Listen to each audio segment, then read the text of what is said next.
नमस्कार दोस्तों, रेनू एकेडमी में आपका स्वागत है। दोस्तों, हमारी तरफ से आपको धनतेरस की बहुत बहुत बधाई। और आप लोग खूब मेहनत करें और आपके जीवन में जो सफलता है, सफलता के जो दीपक है वो जगमगाएं। आप लोग जरूर सफल हो, हमारी यही दुआ है, हमारी यही मनोकामना है कि आप लोग सफल हों। और दोस्तों ठीक है, आप लोग दिवाली खूब मनाइएगा। दिवाली में तो अच्छा भी लगता है, बहुत ही अच्छा त्योहार है। लेकिन याद रखना कि जब तक आपको सफलता नहीं मिलेगी, जब तक आप सफल नहीं होंगे, तब तक कोई होली, कोई दिवाली नहीं। जिस दिन आप सफल हो गए वही दिन आपका होली होगा, उसी दिन आपकी दिवाली होगी। तो याद रखना, आपको लगातार मेहनत करना है, संघर्ष करना है, क्योंकि कहते हैं सफलता जो है संघर्ष की दासी होती है। जिस दिन आप सफल हो गए उसी दिन आप दिवाली और होली अच्छे से मनाइएगा। बाकी ठीक है, त्योहार है, मनाइए, लेकिन याद रखना कि हमारा गोल क्या है, हमारा लक्ष्य क्या है। तो दोस्तों, आप लोग देख रहे हैं कि हमने क्या पढ़ा था। इसके पहले की वीडियो में छायावाद पढ़ रहे हैं और छायावाद में सुमित्रा नंदन पंत को हमने पढ़ लिया, उनकी रचनाओं को याद कर लिया है। आज हम जो चौथे नंबर की कवियत्री हैं, जो आधुनिक युग की मीरा कही जाती हैं, उनको याद करेंगे, उनसे संबंधित तथ्यों को जानेंगे, उनकी रचनाओं को एकदम आसान ट्रिक से याद करेंगे। इनकी रचनाओं को अक्सर एग्जाम में पूछ लेता है कि कौन सी रचना महादेवी वर्मा की नहीं है, या फिर पूछ लेगा कि इनका क्रम लगाइए। तो इनको क्या कहा जाता है? आधुनिक युग की मीरा कहा जाता है। क्या कहा जाता है? आधुनिक युग की मीरा कहा जाता है। और हिंदी के विशाल मंदिर की वीणा पाणी भी कहा जाता है। क्या कहा जाता है? हिंदी के विशाल मंदिर की वीणा पाणी कहा जाता है।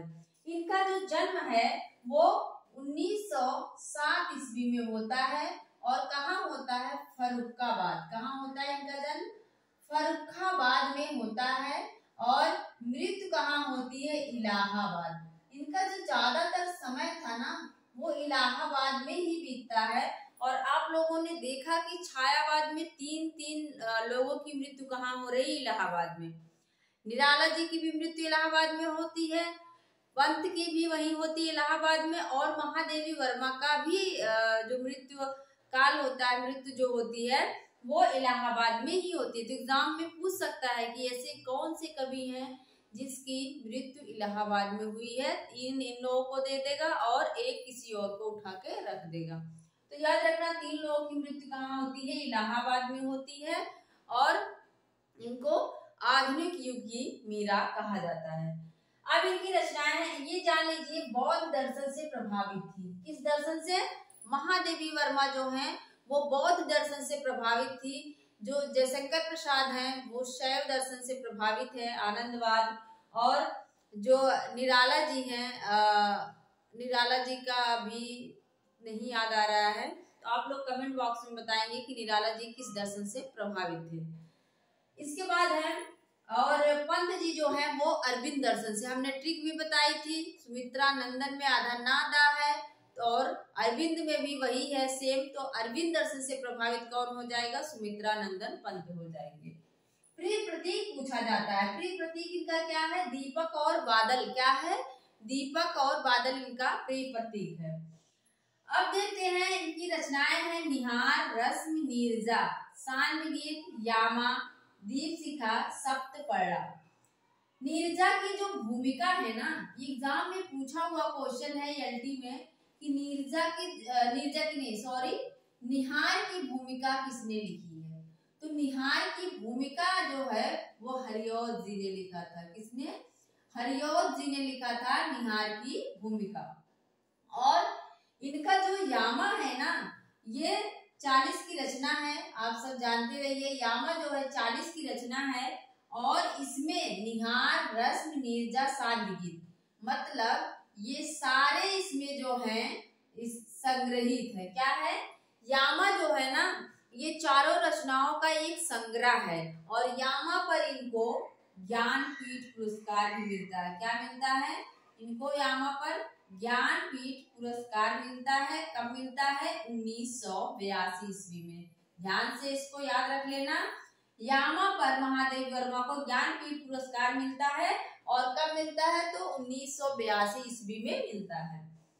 और सप्तपर्णा जो है ना, सप्तपर्णा में क्या है, इसमें वेदों के क्या है, सप्तपर्णा में ऋग्वेद के मंत्रों का अनुवाद है। क्या है इसमें, ऋग्वेद के मंत्रों का इसमें अनुवाद है, मंत्रों का अनुवाद है किसमें, सप्तपर्णा में। आप सप्तपर्णा नाम से ही थोड़ा सा संस्कृत जैसा लग रहा है, तो अगर पूछ ले एग्जाम में कि किस रचना में ऋग्वेद के मंत्रों का अनुवाद है, तो आप किसको लगाएंगे, सप्तपर्णा।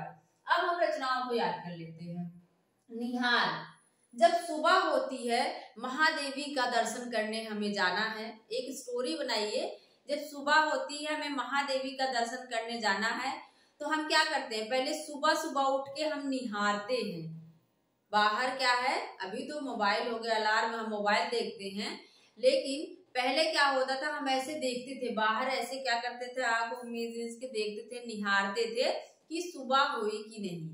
तो ये क्या करते हैं, उठते हैं, इनको दर्शन करने जाना है महादेवी का, और निहार रहे हैं किसको, रश्मि को। रश्मि मतलब किरण, रश्मि को निहार रहे हैं कि सुबह हुई है कि नहीं, सूर्य की किरणें निकल रही है कि नहीं। तो रश्मि को निहार रहे हैं सुबह हुई कि नहीं। फिर ये नीरजा को बुलाते हैं और ये मंदिर चले जाते हैं। फिर नीरजा को बुलाते हैं, मंदिर चले जाते हैं, और जब संध्या होती है, शाम को आते हैं, सांध्य गीत मतलब संध्या होती है। इसके बाद यामा आप लोग को याद होना चाहिए, और वो दीप शिखा जलाते हैं 7। कितने दीप जलाएंगे, सप्तपर्णा मतलब 7 दीप जलाते हैं। फिर से देखो, ये उठते हैं, महादेवी का दर्शन करना है, निहारते हैं, देखते हैं सुबह हुई कि नहीं, रश्मि निकली कि नहीं, और नीरजा को लेके ये मंदिर चले जाते हैं, और शाम को लौटते हैं, सांध्य गीत, शाम को संध्या को लौटते हैं, और वहीं फिर आके क्या करते हैं, दीप जलाते हैं। कितने, 7 दीप जलाते हैं। कितने दीपक जलाएंगे, दीप शिखा 7 दीप जलाएंगे, सप्तपर्णा। मुझे लगता है कि आप लोगों को याद हो गया होगा। और महादेवी से संबंधित इतने सारे लगभग तथ्य पूछे जाते हैं। अगर महादेवी से संबंधित आप लोग कोई और जानते हैं, कुछ और जानते हैं, तो आप कमेंट बॉक्स में मुझे जरूर बताइएगा। और मेरा पूरा वीडियो देखने के लिए आप लोगों का बहुत बहुत धन्यवाद। और चैनल पर नए हो तो चैनल को सब्सक्राइब जरूर कर लीजिएगा, लाइक कर दीजिएगा, शेयर कर दीजिएगा। मिलते हैं अगले वीडियो में। Thank you.